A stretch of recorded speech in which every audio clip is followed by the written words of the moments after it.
Let's cut the pleasantries.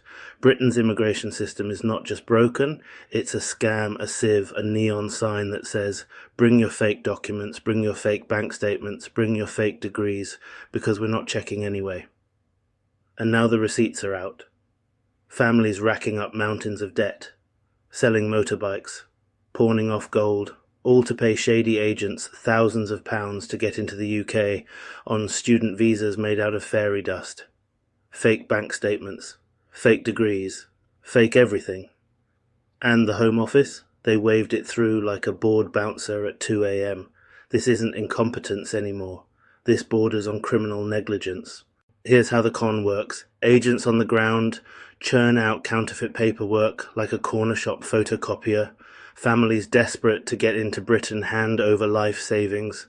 The agents coach them through Zoom interviews, spoon-feed answers, and then ship the fake docs straight to the UK system. And what happens? They get approved, they get in, and then they disappear into the machine, overstaying visas, applying for asylum, or just vanishing into the black market. That's not an accident, that's a business model. Because let's be honest, the government loves to brag about strict border controls, but their checks are softer than soggy bread. You're telling me in the age of AI, biometrics and digital databases, we still can't spot a forged degree certificate. We can track every like you leave on Instagram, but we can't verify if someone really studied in Bangalore or not. Please, it's not that they can't, it's that they won't, because quantity looks better than quality. More visas processed equals progress.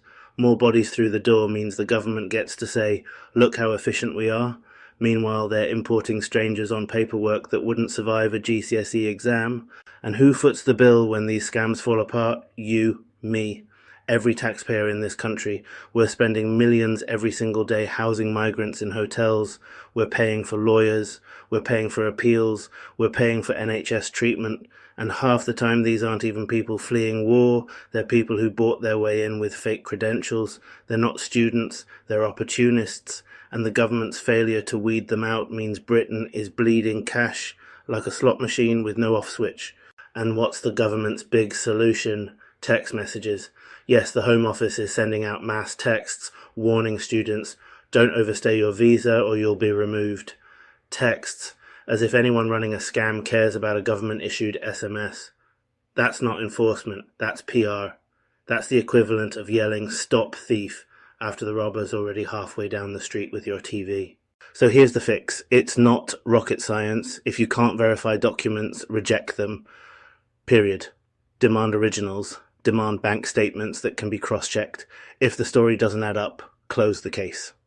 And while we're at it, stop issuing visas to anyone whose background check is a question mark.